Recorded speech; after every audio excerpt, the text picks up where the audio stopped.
Ladies and gentlemen, welcome back to another SLA video. Guys, let's talk about the anniversary review. That's right, I always do. I did this in the last one as well too. I want to give you my honest opinions on this year's anniversary. We are in the second year of solo leveling Arise, and I think a lot of good things have happened and a lot of bad things have happened as well too. And I want to talk over what the anniversary brought to the game, good and bad, and I want to get your opinions on all of this because of course as a community it matters. Remember, Netmarble does watch these videos, so your comments are very impactful. So please remember to leave a comment. Don't forget to subscribe. Like the video, hit those notifications, and more importantly than anything else, don't forget to join your boy in the support program. That's right, if you have not done so already, guys, I am giving out 2,000 essence stones to all supporters. All you got to do is simply click that support button, get yourselves in. It's pinned in every single comment section of every single video, plus in the description of every video, guys. It's free, it's easy to do. I'll be sending out 3 codes: 1,000 essence stones, 2,000 essence stones, so that's gonna be 2,000 total, so 1,000 each, and then you get yourself some artifact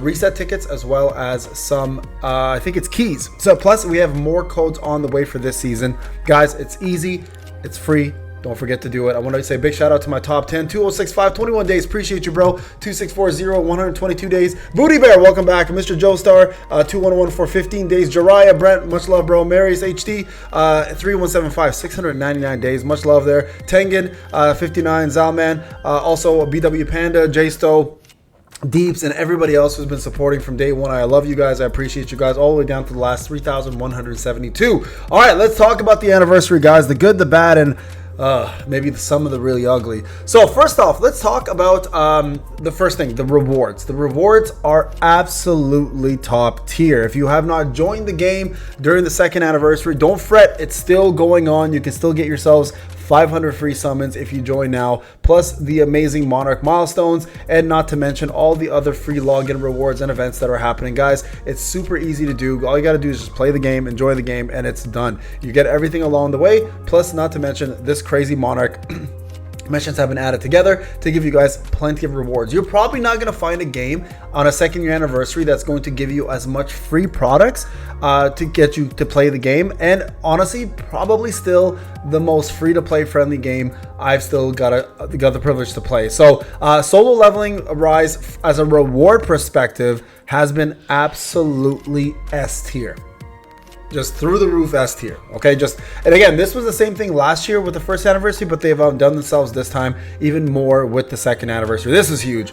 So I'm really happy to get that. So I think right now, if you're somebody who's thinking of joining the game, or somebody who's maybe thought about it because you love the solo leveling universe, or if you're just, you know, like interested in a good gacha game with action, solo leveling is the game to join right now. It is super free to play friendly. It is also very friendly to your buyers because they give you coupons and you accumulate points from spending, which you can then use as credit towards products. It's obviously honestly one of the probably the best pay to win / friendly games as well, only because of how many discounts you get along the way, plus the products are pretty much worth it. But of course, please spend responsibly as you do that. So from a rewards perspective, let's be honest, it's incredible. Now from a new content perspective, it's a little mixed. Okay, so successor of the White Flame, Myro, let's talk about her because she's already here. This is the newest addition to the game. The successor setup is what they've added now to the game, and Myro is an absolute monster. The implementation is mixed reviews so far. Some people love it, some people hate it. And I want to talk about my perspective on it. Now, do I hate it? No, I don't. And the reason I don't hate it is because it's something fresh, something new. But I don't like the fact that the successor is so much stronger than the main hero. That part I will say is a little bit of annoying, is a little bit of a nuisance. Am I upset that free-to-play players can't get her right away? No, I'm not, because I think this is a long-term goal and it should be. And the fact that the successor tokens over here can then be moved over to the next successor is a big deal. So you guys don't have to worry about, you know, just getting Myro and then you're screwed for the next one. If you want to save for the next one and then get more copies of that one, I think that's a great thing. I think one thing I will say, she is very pay to win-ish though. That part kind of does suck. I wish there was more ways to farm these. Again, it is a long-term goal, but she really is useless until you get her dupes. Without the dupes, she becomes fairly pointless, and you're not going to really replace her with anybody else. So Myro is a mixed bag. I think she's a great design, great idea. I think super cool to use. But again, the fact that she's really not viable until you hit half of her dupes makes her kind of a bust to me. So I think they should have made her a little bit more accessible to everybody and a little bit more viable over the remnants. But I understand the reason why you wouldn't do that, because then the remnants become useless and you'd never use them anyways. You just end up using her. But I do believe she does bring a lot to the table for the game.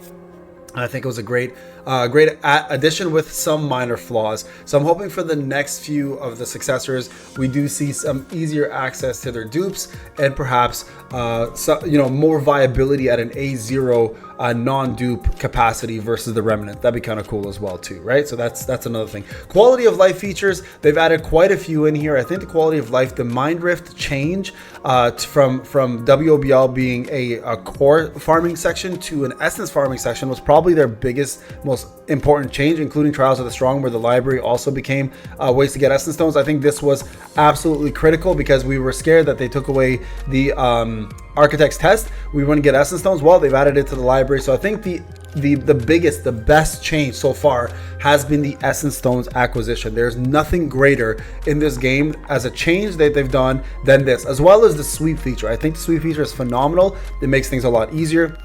You're allowed to change the amount you want to sweep. You're allowed to sweep certain content and play certain content. So it's up to you on what you want to do. Plus sweeping Sim 45, not 50, is still fine to me because I think it does quite a bit. So WOBL, again, as mentioned before, from being a glorified core farming thing that nobody wanted to do, now you can actually farm essence stones, has probably made this the most promising place to play, and not to mention, once you've done 20 of these, you can then start sweeping, right? You see you have to clear 20 times. I'm counting at 6 now, so I've got a lot more to do, obviously, and then you can go ahead and sweep that afterwards. Now remember, a brand new WOBL is coming out very soon, so that will be also something you'll have to probably sweep 20 times as well, or finish 20 times to sweep as well too, so don't forget to do that as well. All right, another thing, of course, they've introduced here is the new evolution thing. Right now, a lot of people are scared the evolution buff is going to go away after 30 days. I don't think that's the case, guys. I think it was 30 days to claim the 100k that you get from what's her name again? The girl, the chick who gave them the evolution. I forgot her name already.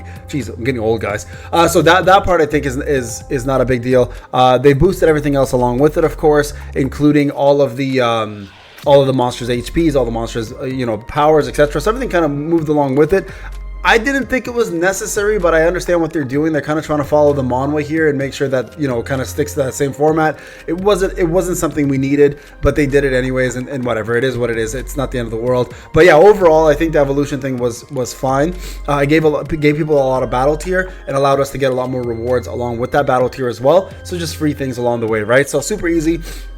And I think it was worth it. So the biggest flaws, though, the biggest issues, and this one was brought up already for you guys, is the fact that they changed the way the rotating elements work for gameplay. So content-wise, it was dry. I will say this: they added some story modes, they added some extra few things here and there that were nice. But from a content perspective, this is where they struggled last anniversary, and they struggled this anniversary as well. Content, it was very, very dry, unfortunately, and also from the guild rotation. So guild boss rotation and POC rotation. So I'll talk to you guys what I mean by this. Simply is this: so if you go to the Hunter Association Weekly, you can see POC here, right?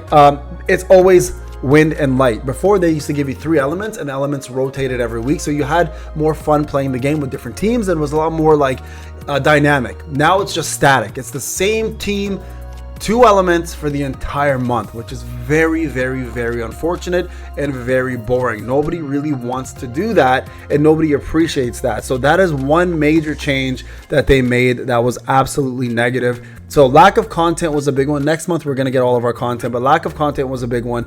And that's something they struggled with last time. And also, that this is probably the biggest deal, is the rotation. Because a lot of endgame players, they enjoy the ability to change the teams that they're using in order to have more fun, in order to change strategies, etc. Right? So these are some of the things that they absolutely need to change back, and I think if they do that, it would have been a lot more of a successful anniversary overall. But honestly, guys, I have to say, second year anniversary blew the first year anniversary out of the water. I think the first year anniversary was an absolute garbage anniversary, and this one seems to have done a lot more correct, even though they did have some hiccups along the way. So let me know what you guys think in the comment section. Am I out to lunch here? Am I correct on my thoughts on this, or do you guys see it differently? And if you guys see it differently, please leave a respectful comment.